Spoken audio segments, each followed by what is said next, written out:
Hey, it's that Skydive Sim guy. I'm here today with Charles Lockard, also known as Chad, right? Yes. Cool. How are you? Thanks for joining me, man. Oh, thanks for having me on. This is awesome. And everything we've been through together in this short period of time, beginning with Skydive Sim, this is an enjoyable experience here. Yeah, we met because of Skydive Sim, and I mean, I've been watching your videos. I think you do excellent videos. I'm like, man, I need to step up our videos here because yours are very entertaining. So tell me a little bit about your background first. Yeah, so I'm 39, family man, got some kids, and have a passion for aviation ever since I was little. Ever since my grandparents took me on my first seeing flight, and living in the local area where I'm here in Ocean City, Maryland, it's been a blessing to be in this area and part of the aviation community in the region here too, with skydiving as well. Great. And you are owner and operator of a bar there that's been in since many generations for you guys, right? Yeah, so owner not yet, unfortunately, but definitely carry it and work it as I do on it, being that it is my family's. I would be fourth generation to take over this bar called the Harbor Inn, and it's the oldest bar in town. My great grandparents started back in the 30s, 1935 established, and it's got some prior history to that too, going through Prohibition and wow. The local community. So it's a lot of localism of that, and being what it is, the oldest bar, it's an icon of things that people are flocking to stop by or at least walk by and take a picture of. It's one of those things that's worth all of the local history, and I'm proud to be part of that. That's part of what drives a lot of my passion. And lately, I think you said that there's some kind of event going on in town that it's just super busy too. One of the biggest bill fishing tournaments, the White Marlin Open. It's a traditional thing in Ocean City. It's typically a 5-day tournament. We've had some weather off the coast. They've extended the tournament a little bit more, but first place prize is sitting somewhere near $4 million right now. It's a massive tournament. It's one of the biggest. Yes. Sounds amazing. So let's get into skydiving a bit. You've been skydiving for how long? I started back in 2007, and that was really fun how I got into the industry itself, and that's really amazing, especially with video editing itself and video production, as I've seen you do. But aside from that, what got me going in this moment here was a job that was like, sure, I can do that, which was video editing for a local drop zone here at Skydive OC, which began everything for me, including my first job in the industry, the passion more so for aviation, seeing it and editing all those videos over time. Not that I got numb to it, but my first jump was just focus full solid, and the other instructor even said, hey man, you got the look of a natural. And I'm like, really? Okay, cool. First jump, damn, I wish I had the video like most of us with the big floppy face. You didn't get the video? No, it was one of those rushful things too. I was working for them, working 2-3 jobs, as sometimes we do, we're people with multiple hats, and doing the summertime hustle that I do here to make money. So it was just quick and over. And then that season, that fall, I got not certified, but started AFF with Skydive Delmarva up in Laurel, Delaware. And that was a twin otter, and having my first solo jump or training jump out of that was just a wonderful, amazing experience compared to what the tandem was out of a 182. And that's all tight and squeeze versus this barn door, jump door. It's amazing. My first one was actually a sky van opening the back. And, we talk about facial expressions for those first jumps. I mean, I look at that video, I could see, man, I am scared. And I was just like, man, I'm doing this. It is very different. Like, I didn't record my first tandem either because in my case, I just didn't want my face to be seen because I knew I'm going to be scared. But yeah, that first solo where you're going with an instructor, but you're not attached to them, it's just a whole different feeling. It's just, wow. Everything goes out the door. As soon as you're out the door, your legs are kicking. Bang, bang, bang, bang. It's like, don't kick your legs. Oh, I'm going to not kick my legs, but it just starts kicking, right?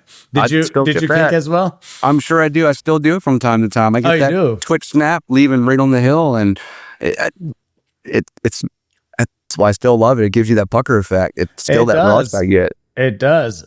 So how many jumps are you at now? I'd say right now it's 110 in the long board. now. in the logbook. And you are A license or? Currently not yet. So Oh, between, yeah, long story, but shortening up, it's on again, off again, financial reasons and timing. It's okay. hard to do with the work here and get to the drop zone.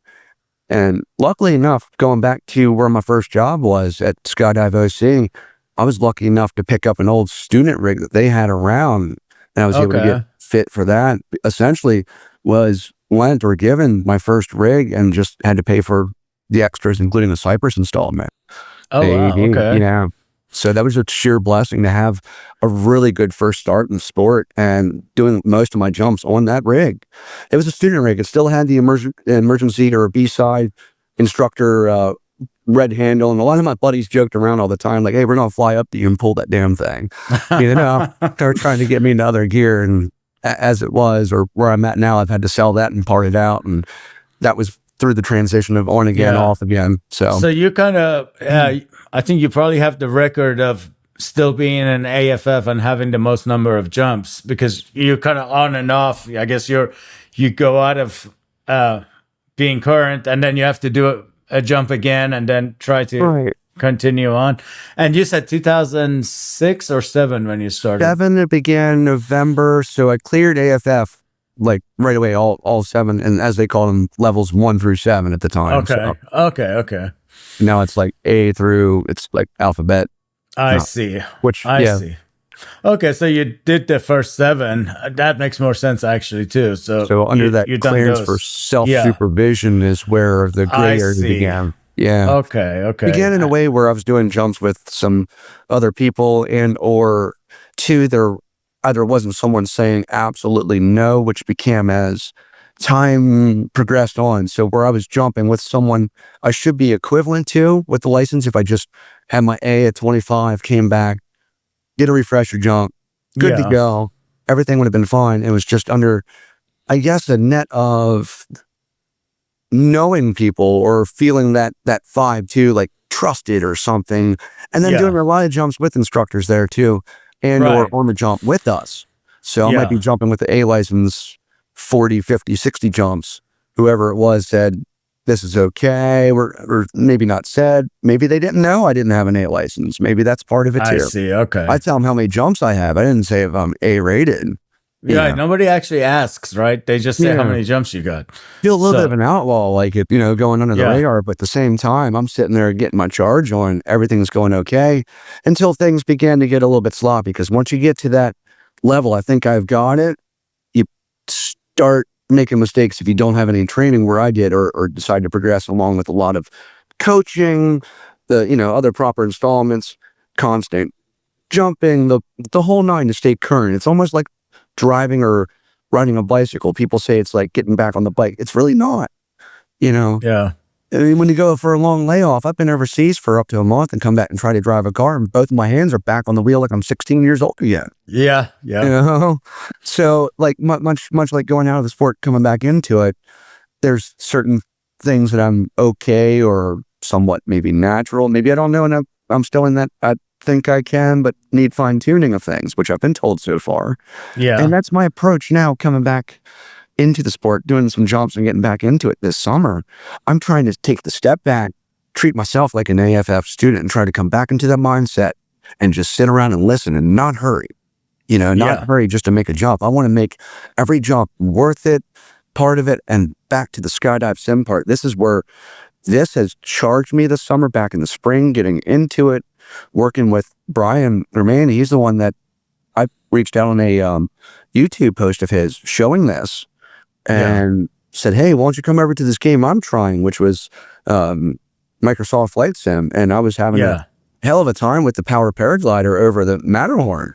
So picked up this game, but coming back into this game and relating to where I'm at now, it's really helped me focus on seeing where the piloting's going. That's where my Achilles heel is for the most part. And all this on again, off again, where I'm having the hardest time landing on spot every time. Right. And this sim has helped me tremendously so far. That's getting great that confidence to hear. back. So, That's feeling great that, to hear. being on 110 jumps without an A license, trying to remember safety mind focus, and for others too. It's something I say and praise, but I'm being a hypocrite by not being on par with self. But I'm okay with that. I mean, I've accepted that, and that's where my focus is now, with all things considered. So yeah, you do a lot of, I've seen your videos, you do Matterhorn a lot. Of course, that's different than real world skydiving for most people. Yeah. Do you also go to your own, to the local DZ? Meaning in Skydive Sim, do you also go to the DZ and just practice landings and stuff as well?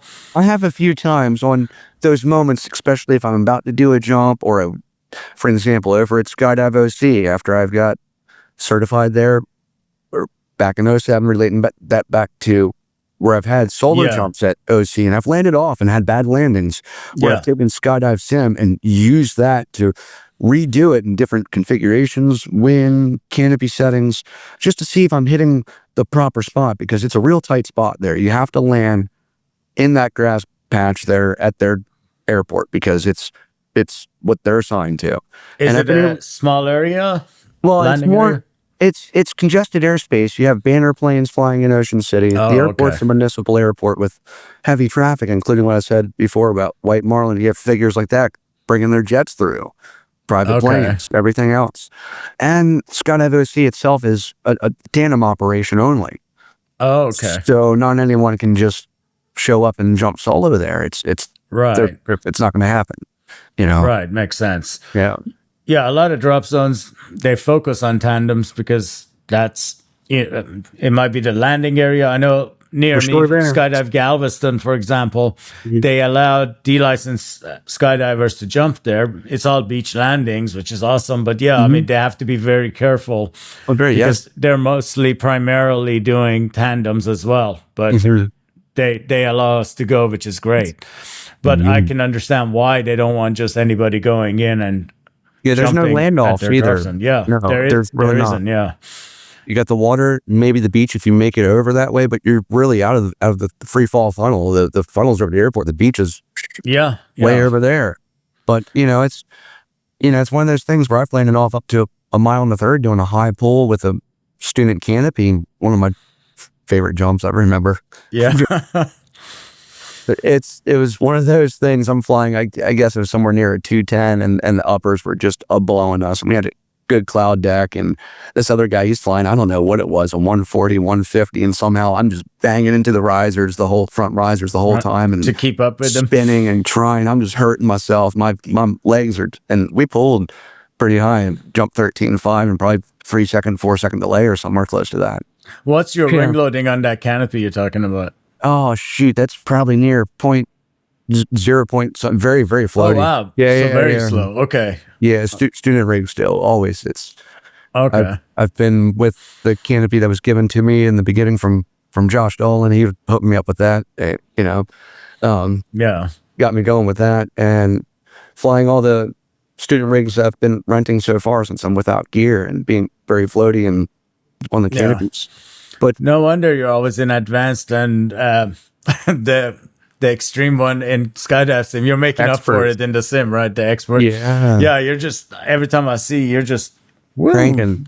Cranking, trying to get swoops in low and see how many gold tokens I can get run up for how long on some of those runs. But overall, with just the feeling of that, I'm still getting the pucker effect every time I hit one of those runs in Skydive Sim VR, and that's I mean, shoot, I feel like I'm flying an hour or two every day sometimes, whenever I can get to it. It's very addictive. I've noticed you have a lot of videos of it. And I see that one, and I see Microsoft Flight Sim, and lately I see Glider Sim, which Joey is a friend of mine that's the developer for that one. Yeah, that's a whole we have similar apps. Yeah, and I've always told Joey, it's like our apps really complement each other. We're not competing with each other, because absolutely, it's two different things. It is, and you have to recognize that too, going just not from the real world perspective, but also the gamer. Like I'm approaching all of this from the gamer side too. Like I really love game or arcade functions sometimes too, if there's challenges or things to beat.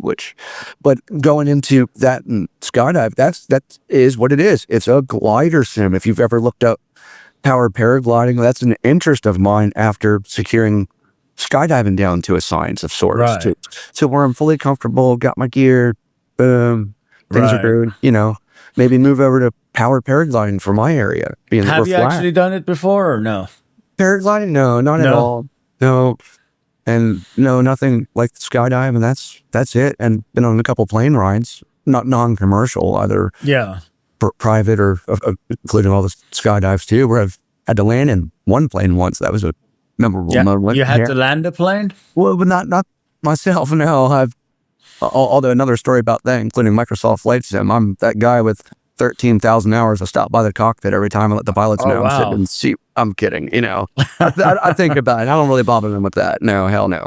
But no, getting a little sidetracked there about that and relating everything to the time and whatnot with aviation, and the thought of that was just, sorry, I lost my train of thought there. Just All good. Yeah, I mean, we're having fun talking about this. I'm kind of imagining you. my mind's You said floating. 13, when you said 13,000 flight sim hours, I'm like, well, go back wow. to Flight Sim 98 at least. Microsoft Yeah, Flight Sim yeah. 98. And then when I'm 12, 13 years old and I'm summertime, here it is, nothing to do, I might sit in front of the computer and do a flight across the Atlantic for the full duration. Or, Wow. I mean, it's, things I've done and tried to do. It's, a lot of time spent in that simulator overall. So, Now, when you do flight sim, are you using VR or non-VR?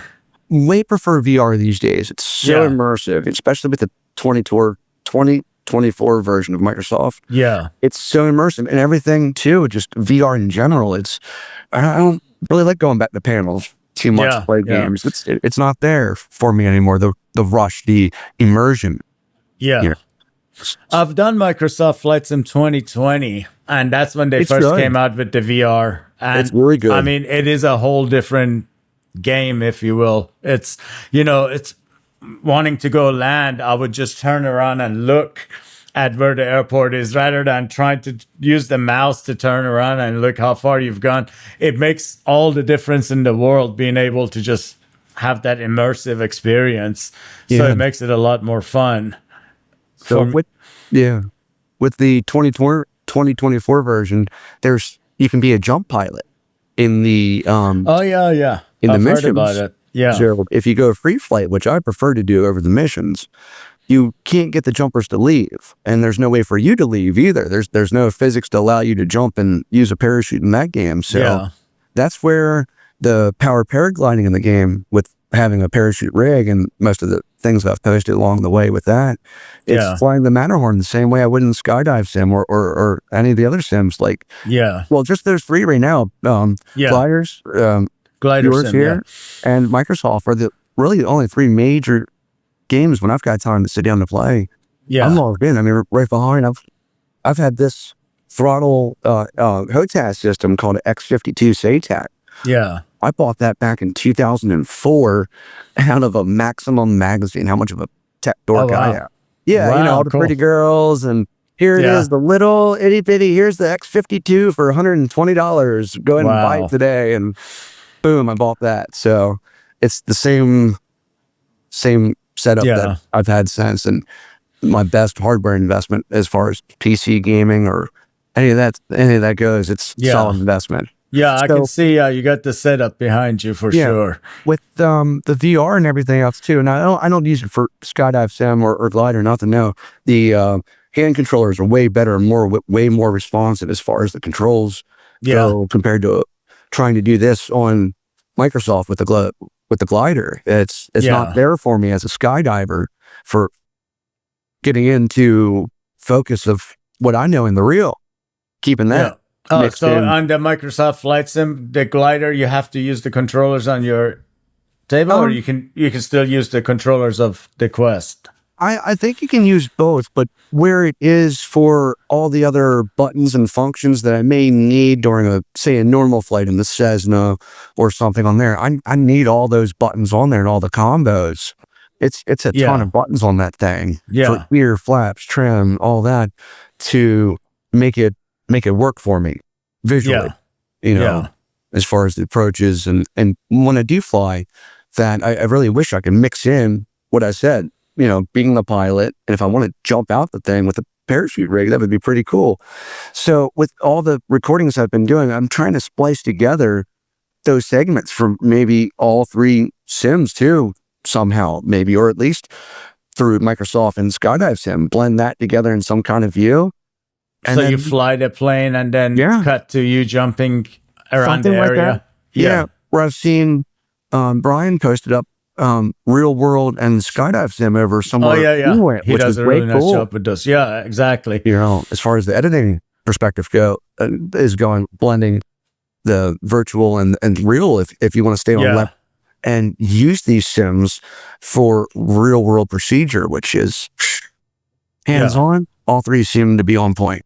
Yeah, technology has come such a long way, and these sims are getting better and better. So, and you know, we're actually, well, you already know, we've been working on a harness system that will be readily available for more people. It is targeted to businesses, so it's not gonna work with just the store version of Skydive Sim. But yeah, I mean, it's a lot more involved, and it actually drops you on your belly, picks you up, and you're under canopy, and then you actually get motion rig where you're giving it inputs. And that's what we were working on earlier, actually, and right before this. So it's amazing. We're getting close. We're getting close. Yeah. So you being a gamer actually is very interesting for me to get feedback from you, because I mean, you've pushed Skydive Sim to levels that we never thought about before. You were telling me like you're doing 4 minutes of spirals. I'm like, who does 4 minutes of spirals? Yeah. Tell me more. Have you tried it? I can't do 4 minutes of spirals in anything, especially in VR. It's like I'm watching your video on social media when you post it, and I'm like, I'm getting dizzy watching this, and he's actually in VR just going. Cranking it, man. I'm sitting there giggling like, wee ha ha, this is awesome. Like, this is like feeling this the whole time too. But I don't know if it's a visual tolerance I've built up over time being a gamer, so in VR. So that in the beginning, yes, it was absolutely more than an hour in, I was getting the burpees, maybe not the vomits, but the first experience was amazing of this game called Echo VR. So it was a tube-like room. If you ever seen the movie Ender's Game, I know there's the book, but the video, the movie shows it, the battle school. It's a zero-G room, and they're playing a game of crisscross something, A team versus B team. But in Echo VR was a disc. But with all of the rotations and things that you could set into the settings, you can move your body in all dimensions of or directions of movement. Yeah. So imagine standing first and you're trying to grab a disc and play it like soccer, frisbee type thing. Wow. And you go to rotate while still standing. We've all seen the videos online where people just flop right over from something. It's one of those things where you can, you know, do things, hit people in the game and stun them.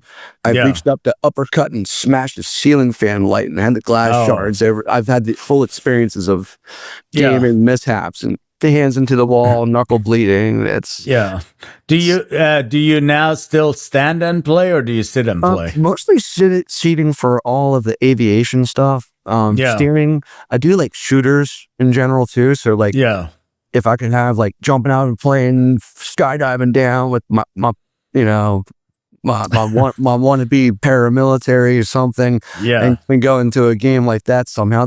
You know, that's one of those things I would love to see blended in together in all reality, mixed reality. Maybe we'll add some shooting inside Skydive Sim, make it a shooting simulator. Well, you mentioned too in some of your past podcasts that militaries or forces around the world have been using this, and what you're developing now for future apparatuses like that, and on commercial level too, for average person to stop by the VR arcade. Exactly. That's one of the things we're building this for, is actually VR arcades, because I feel like skydiving is something that's out of reach of a lot of people, or they're just afraid of doing it. And this will actually bring them closer to it. And I think more people will go skydiving.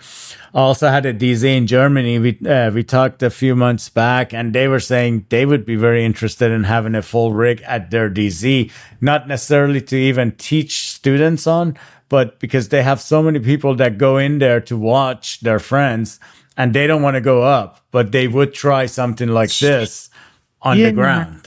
or at That's least a good break idea. him in that way. Yeah.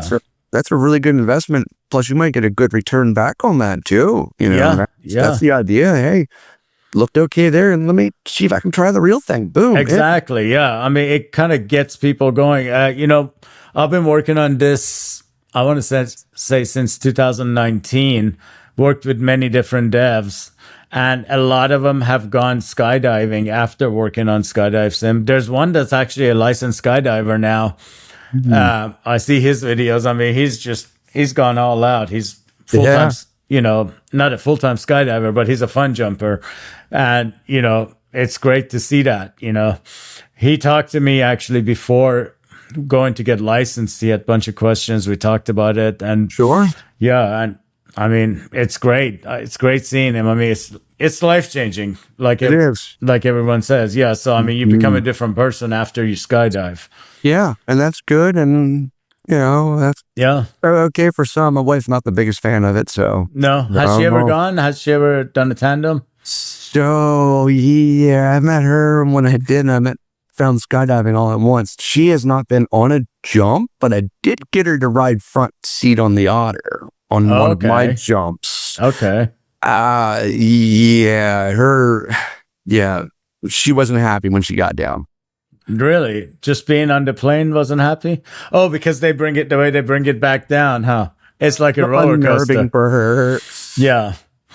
Can imagine. I've never rode the plane down, but I've seen the way they come down after they drop us, and they're coming down. It's like, I've tried that in the simulator, and it's hard to do as a pilot without overspeeding the prop and like certain mechanical things and principles that you don't want to do or, wreck the airplane, overstress it. Yeah, jump planes, I guess. Jump pilots seem to be really good at that. I mean, I've seen them just come down and just at the right moment, they just level it off, make it look so easy too. Well, they do it full rotation in that area, so I would say they're familiar with the airspace, for sure. So that's a plus. But what do you call it? Geolocation, visual location, especially if you're visually flying that down. But that brings me on to one of my most memorable jumps of sorts, where I did land with the plane. So our Honor got wrecked by like a wind cell or a tornado that was Doppler indicated. So it flipped it upside down overnight. Nobody was there.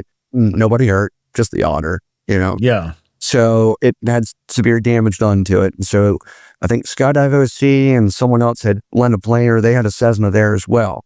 So we had some Cessna 182s to jump out of that summer. But I don't know if that was the same year or not, but we found ourselves on the Cessna. And I happened to be sitting back to the pilot's on the other side of me facing forward. And we go roll for takeoff. And I'm looking up at the left wing. I'm like, isn't that interesting? And it was like one of these like gray, cloudy, but still clear enough in the funnel enough where we can get altitude, but it's just like a gray, hazy day of sorts. Yeah. And it looked like, how like a fighter jet pulls a turn and the vapor comes off the wing, not like a sonic boom, but like that fold of air pressure, that white pressure as it does a turn, it's coming off the wing. So I hit the guy next to me. I'm like, yo, what's that? I'm like, we're not a fighter jet. I've never seen that in a plane before. Slaps the pilot like, yo, fuel cap. And I'm like, stop. And we're like over the ground. I look out that left window and all I see is the ground, like almost in my face, it seems. Oh, wow. Just doing a hard turn, bringing it all the way back and landing on the opposite direction. So he took off and spun that thing and right back in the opposite way. Okay. So that was pretty wild. Yeah, I'm sure that was exciting. It was, especially when I'm looking up like fighter jet. Wait a second. I'm not in a fighter jet. I need to ask somebody RTFN or right now. Excuse me. Yeah, but that's pretty cool. I want to ask you. I know we're getting kind of got to the time to stop, but tell me, you've been kind of compare the 3 VR apps that we're talking about: Microsoft Flight Sim, Skydive Sim, Glider Sim. Tell me a little bit about what the strong points are or weak points are, or how they're similar, things like that. Sure, and maybe to some of the other questions I've seen along the podcast too, to try to summarize that of maybe my first thought of experience of all of them too, because approaching buying into something like this. So going into the Microsoft level, let's call that a AAA title of sorts. I mean, Right. long story short, the beginning of that was a very rough launch. And I'm just going to cut that short. And I've got my 99% club card, basically, Yeah. or loading simulator, as we called it. First day was terrible. You had a ton of people trying to log on and nobody could access the game. So met with disappointment on that, but then fixed, right? And going through the Microsoft series and being dedicated to that on a very huge portion of my gaming life, seeing and looking for the Skydive Sim. Here we are, and before it was, looking for it before it was even there, going through games and processes and saying, well, this ain't right. That's cool. It's arcadey. It's wonderful.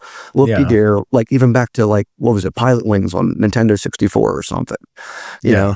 So, and then seeing Skydive Sim at first, and I guess you didn't have the Google Earth in yet. So I think I took a hard pass as a looking for this over here, trying to find that, and not knowing yet, and Glider Sim was not even on the radar yet as far as something I had seen or not. There was a couple other games on the MetaQuest, something about a wingsuit game. I'm like, too arcadey. Rush was it? Yeah. Correct. Yeah. I took a hard pass on that too, and still haven't tried it yet. It's one of those things that trying to keep with the simulated, real, procedural realism, immersion, something real, something I can replicate on Earth in the real world if I tried, etc. So there it is. One day, my wife took a trip back home to see her fam. I'm sitting back on my computer over Matterhorn back in Microsoft, cranking the Matterhorn, And what's good about that, which I'm looking for still in Skydive Sim, that Glider Sim seems to have a little bit, so we'll get to that in a minute, along with time and date and thermal physics, weather, the downdraft, the updrafts, the turbulence, those types of things. And I can get more into a wish list of what I wish to see in Skydive Sim, including emergency procedures, maybe even actual, I know no one wants to do it in a hurry, but maybe a flight time off or have someone as a jump pilot, and that whole thought of having that. I know it's a lot here, but this plus maybe something that, I don't know if you might have another project later down the road that might blend more of that together to reach this and that. Wishful thinking for you and everything involved in this project too, with where it's going, what I wish to see as a gamer, and user too, right? So I'm a plug and play guy. I've got a mid-range store-bought Best Buy computer. I run it till it's dry, pick up the next one. Yeah. I'm simple. So, but getting back into Microsoft Skydive Sim, which now between everything I've had fun, between what we've talked about, dropping it, drop zones I would jump back, doing fun things in my local area that I've had a blast, and I've got some other things posted up where I'm flying over Ocean City, doing a track low, pulling at 900 feet, going into line twists over Ocean City, over the iconic boardwalk and beach, coming out of the line twist, getting on those, coming back around and landing on the pier and being like, it's like, challenge accepted, try that again.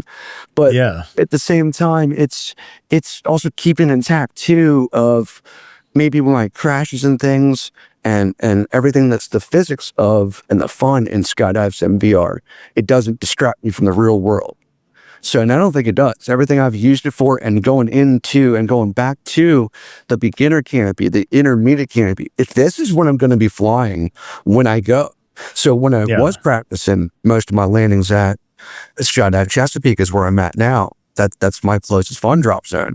Yeah. And going back virtually to Skydive OC and repeating the few solo jumps I did, or something near that with, thought to think like, let me hit the spot where I'm not landing in the reeds or over here. Yeah. Or almost hitting the corner where the sign was for the, I forget what it's called, the taxiway, to runway 32 over here, shows the pilots where to turn on the taxiway. I was looking at it once and flying into it, and back to Skydive Sim, it's helped me avoid that, to be able to see that approach path, the lowering and fading away of where the Earth is to find where I'm going. So it's really helped me in the long run for what I'm trying to do. And that's great. I really love this game a lot. I don't like to call it a game. I like to call it a simulator. And then I announce it too when I'm playing. I say to myself, hey, I'm going into boost function mode and doing those loop-de-loops and spinning myself crazy. But and Glider Sim, I just picked up because I'm going down some of the other channels. I've posted a lot of my content from this game on like Meta and the whole list of them that I've just tried to queue up to kind of get this drive in. Not trying to sound like I'm sales pitching it, but like skydiving in the real. I'm like, Joe, come try this. All of you, if you haven't, do so. It's like, if you can't do it, I get it. It's really intense at times. It is intense. Yeah, some people can't take it. And like you have been in VR for so long. I mean, you have more tolerance than I do even. And I feel like I have pretty high tolerance. Yeah, it's tough. It is. You can't just put the headset on and that'd be the first thing you try. That's for sure. The hard part too is the real world extraction. It's like being pulled out of the matrix for a moment. You really have to throw the headset off and run and drop. And kids need this or that, whatever it might be. Real world scenarios. Yeah. Well, yeah. But one last moment on the glider sim is that so far everything in that with the Oculus controls or otherwise virtual controls. Yeah. The way the physics work in that and the speed wing as far as the expert canopy goes in Skydive Sim. And that speed wing, let me tell you, when you're sitting in that thing virtually, if you even bop your head the wrong way, it is nimble. It is like, it's so nimble, like the expert canopy too. So with the riser control, so I'm lacking that in glider sim. And I'm not even sure if that's how you fly a glider because I'm still locked into parachute. It's a canopy, but it's got all these other lines doing looks to be different things. I mean, that's questions I've got later down the board and in the future too, as I wish to try real world power paragliding or something near that. Me too. Add that to my list of surfing. Surfing's a huge passion. That's always been. And I've been on some big waves that are like skydive commitments. You talk about a 18-foot wave that's coming at you as tall as a two-story or two-story building, and you're the only person, and you're the only person out there. 17 years old, I'm speaking of. I'm on the learboard. No one's coming to get me. Yeah. Same thing, skydive. You're responsible for yourself. When you make that jump, you better open. Yeah, no one can help you once you're gone. Yeah, pretty much. Better open. So it's one of those things that back in the beginning, it was a skydive video somewhere, 2007. I don't know who it was, but the words that were said, it's you're dead until you do something, is what like clipped into my head. I'm like, as soon as I leave that plane, I don't care what it is, I gotta open it some point in time before crunch or otherwise. And that's not sole focus, but that was the first verbal words of wisdom shot that said, oh, right, reality check. Right. So, and just keeping that in thought right now too, for those that are using Skydive Sim or any other virtual things, you want to focus on that too and use it to the best of your ability to use that tool. Right. And it's a use tool it to the that best can help focus. You. Right. Yes. Because it's there. It's here now. It is. I'm very passionate about that for what I've experienced so far and applying that. It helps me too when I can't jump. Today it's a little bit windy. Was going to go. No, I chose not to. Yeah. Drive up the road and sit and wait. No thanks. Gives you a little bit of a fix in the meantime, right?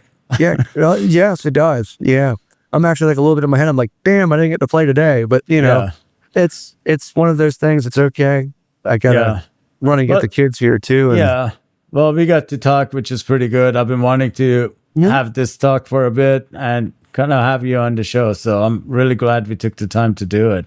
We'll have to be more involved too, and we get more group sessions in and try to draw more in of a group base to get some of these flights. Definitely. I think once the season kind of comes closer to an end, we'll probably get back into it. It's like a lot of people are jumping nowadays, and you get home, you're tired. Yeah. So once that passes, then we can start doing some, nighttime or daytime sessions as well. Yeah, it's where I try to post up where I can on the user page too. If it might be an hour or two flight time notice, but hey, here's your rodent call. I'm about to go on. And Get online, y'all. Yeah.